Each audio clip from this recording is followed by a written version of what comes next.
It's 23rd of December 23. I'm trying out a new mic, so we'll see how that goes. But I guess this is my Christmas message, if I'm allowed to say that. And my Christmas message is we're all doomed.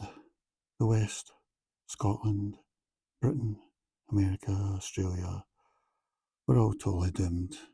And from an unasked experiment that in Britain began in 1975. So, not 75, 75 years ago. And all the times in humanity it's never been tried before, and it's happened unasked in Britain. And probably if there was a referendum at any point, we would have said no, but we were never asked. So now it'd probably be quite hard to win a referendum, probably because you've got about 26% are definitely going to vote against whatever is a sensible option, and then you've got another big percent that are sort of naive. So yeah, so I mean, Brexit was an example, I suppose, was a sort of de facto thing on it, but Boris turned that round the other way. He made a point system that was even worse. So yeah, I think we're totally doomed. Everybody's doomed, which is bad for everyone. It's not going to work for anybody. I think it's going to turn out into anarchy. It's not something we can talk about because we live in a sort of Stasi-like country. It's getting more Stasi-like on this subject anyway. If you've anything to say positive about it, you can say anything you like, really, even if it doesn't, the facts don't seem to bear up with it. But if you're anxious about it or you're a bit sceptical or whatever, you're in deep water. But what I would say to anyone anxious about it, if you think it's not going to work for everyone, if you vote Labour or SNP, Lib Dem, Greens, if you vote left, then you've got to vote right. Because if you vote SNP to Labour, you're voting for the same thing, basically. So on this subject, it's the only subject that matters, in my opinion, because things like economy and health aren't going to matter if we live in anarchy, So, I mean, I totally agree with all those who have taken advantage of the situation. I totally agree why it's come about. It's a sort of unspoken thing, how it's happened. Nobody seems to ask. So, yeah, so maybe that gives you a hint. Because there's a lot of beautiful countries, beautiful warm countries in the world, you know. I think long term what's going to happen is maybe a few of the states in America will break away and they'll have a sort of invitation only sort of scenario going on. And probably what will happen is they'll have a fast track option for those who can pay much more. And in that fast track option, what you'll find there'll be a lot of activists of parties such as the Greens, SNP, Labour, Lib Dem, and some people might be wondering, well, I thought they were in favour of it. Well, I think once you see the reality, I think there's two subjects that you could judge it on.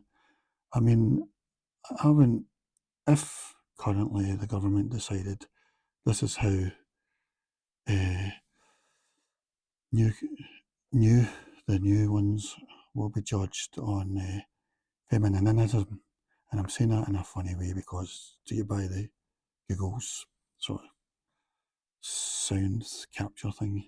Then you've got the lesbi gay.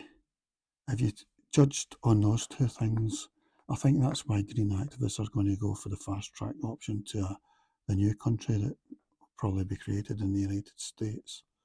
A few states might break away and they'll give the rest to everyone else and they'll say, there you go, you can have the bulk of the country, you can have New York, California, so we'll just have these maybe even cold states, Um, so I think that sort of thing. But anyway, I want to talk about this in context with GB News and what a great thing GB News has been. It's a total relief because I don't watch any of the other channels like Sky News or BBC or ITV News. I can't even contemplate watching them now. It'd be unbearable. Even just to hear the way that they're so arrogant in how they speak, and how how their storyline's going to go as soon as you hear the news. It all began on a rainy day, and I'm standing here. Oh no, I just don't want to hear these sort of news items anymore. So I'm really, really glad that GB News has arrived.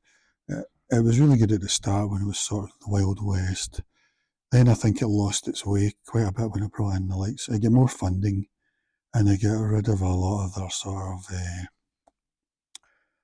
outsider characters, you could call them.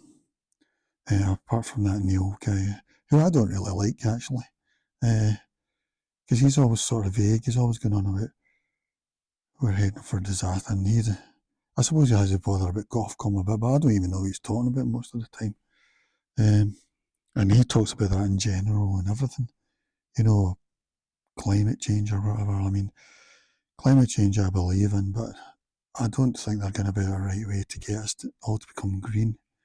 I mean, with that recent electricity crisis, they should have given us all solar panels instead of giving us money to pay our bill to companies that are getting rich, not the supplier countries, not the actual companies that we buy from, the actual companies that create the electricity and gas.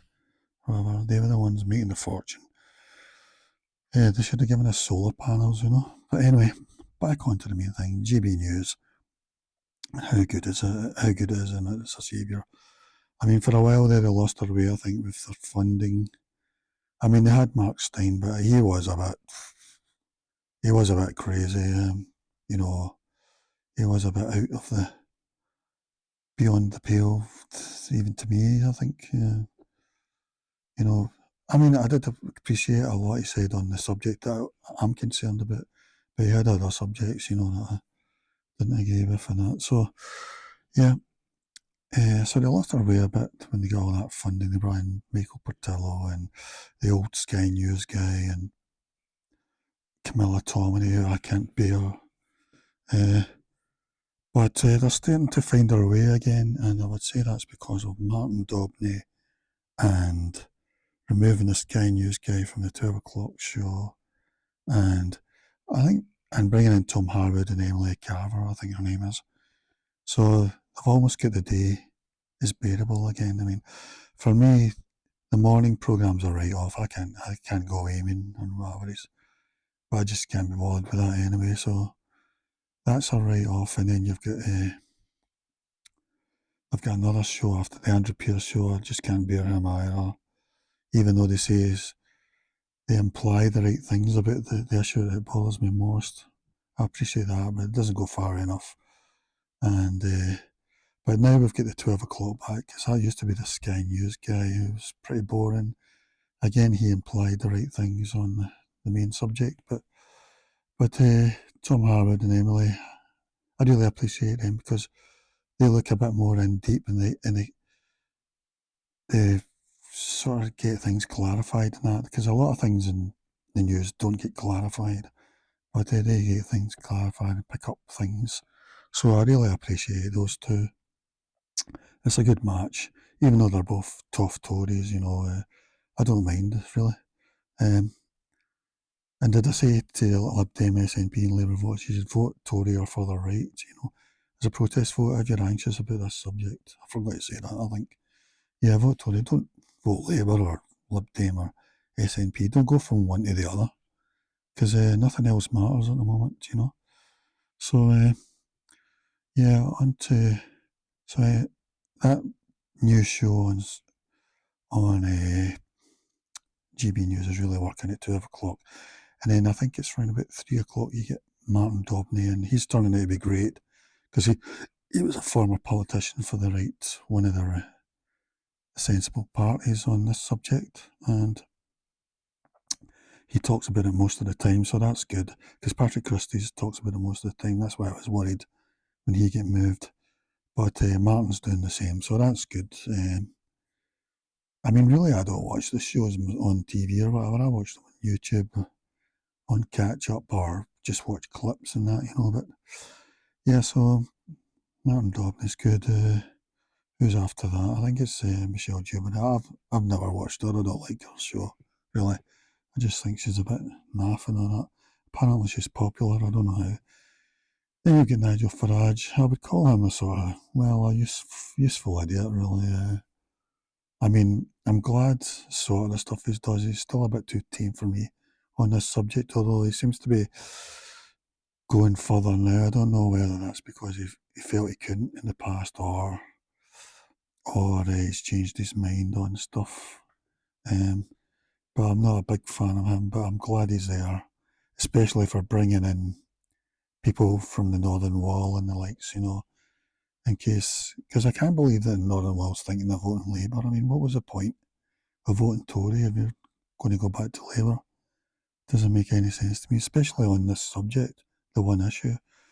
So I don't understand that at all. And then after that, you get Mogg, and I would say he's an even more useful idiot. Or I would say he's a useful more idiot.